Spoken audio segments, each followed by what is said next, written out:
का स्वागत है। जो आज फिर से एक नया वीडियो लेकर आए हैं त्रिकोणमिति का। जो आज हम त्रिकोणमिति का सभी सवाल को सॉल्व करेंगे और हर किताब को यानी जो भी किताब होगा हर किताब से हम हर ट्रिगोनोमेट्री यानी जो भी चैप्टर का होगा, जितने भी किताब तुम लोग को पढ़ना है सभी किताब के बारे में हमको कमेंट करके बता दीजिए कि सर ये किताब का वीडियो बनाइए, वो किताब का वीडियो बनाइए, तो हम सबके लिए एग्री रहेंगे। आइए ट्रिगोनोमेट्री दिखाते हैं कि त्रि माने तीन, कोण माने कोण, मिति माने मापना। जो तीन कोण को मापता है, त्रिकोणमिति जो तीन कोण को मापता है, यही ट्रिगोनोमेट्री जो होता है वह तीन वर्ड के मेल से बना हुआ है। त्रि माने तीन, कोण माने कोण, मिति माने मापना।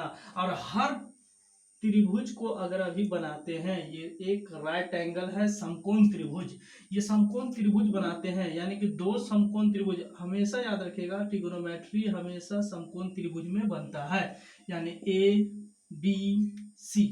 अब देखिए ये कोण है कितना डिग्री का, 90 डिग्री का, और इसका इंक्लाइनेशन ऑफ एंगल एक कोण थीटा है। तो इस थीटा के बारे में जानना है कि इसमें पहचान कैसे करते हैं। अगर इस थीटा के सामने वाला जो भुजा होगा वो होता है लंब, जो परपेंडिकुलर पी। समकोण के सामने हमेशा याद रखिएगा होता है कर्ण, जो है हाइपोटेन्यूस।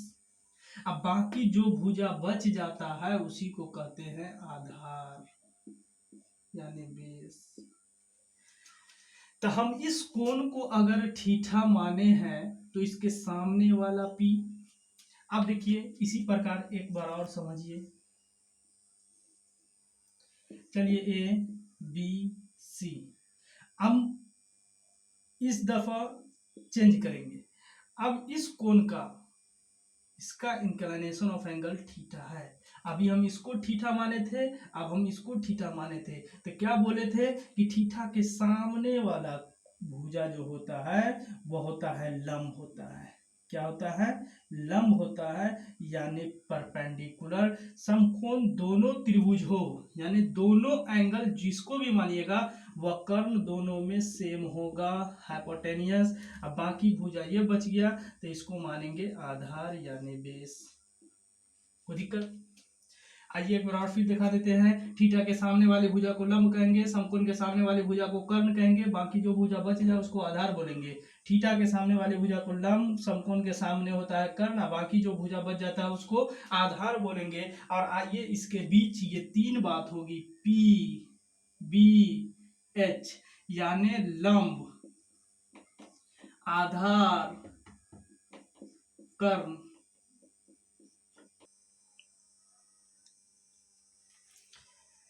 तो आइए अब फॉर्मूला दिखाते हैं।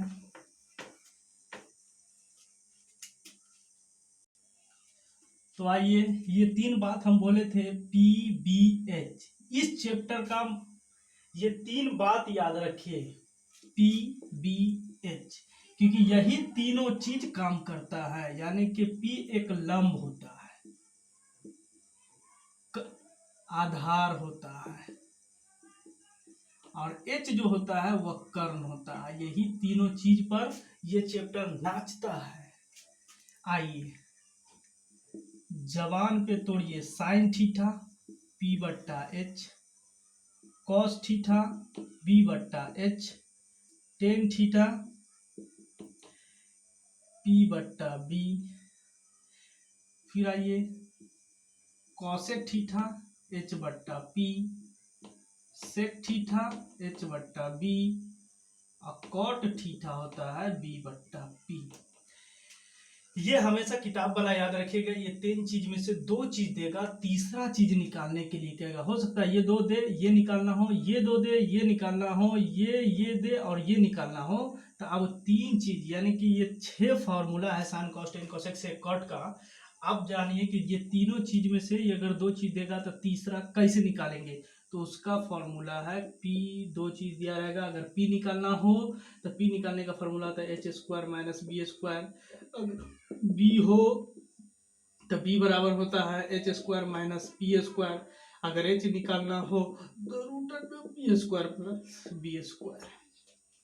ये फॉर्मूला है, यानी कि इस फॉर्मूला से एनसीईआरटी का चैप्टर समाप्त हो गया। अब इससे आगे एनसीईआरटी में 8.1 जो चैप्टर होगा, वो चैप्टर शुरू होने से पहले ही ये 6 और 3 9 फार्मूला को रट लीजिए और इस तरीका से ये 8.1 क्या होगा, समाप्त होगा। कहिएगा कि सर कि हमारा ये 6 फार्मूला याद करने का ट्रिक तो दे दीजिए। तो जी एक याद करने का ट्रिक है कि पंडित भोले प्रसाद अब बट्टा हर हर भोले, ये 3 बात याद रखिएगा। अब इसी से देखिएगा तो एक साइन थीटा निकल जाएगा, कॉस थीटा निकल जाएगा, टेन थीटा निकल जाएगा। एक बार इसी को उल्टा दीजिएगा, यानी हर हर भोले बट्टा पंडित भोले प्रसाद। इसी से हमको कहते हैं, निकलता है कॉसेक थीटा, इससे निकल जाता है सेक थीटा, इससे निकल जाता है कॉट थीटा। यानी ये 6 चीज याद रहे या न रहे, पंडित भोले प्रसाद बट्टा हर हर भोले। एक बार इसी को उल्टा दीजिएगा तो तीसरा निकल जाएगा, यानी इसी तीनों का उल्टा ये तीसरा है। आइए अब इस पर हम लोग प्रॉब्लम दिखाते हैं आपको, प्रॉब्लम कैसा रहेगा।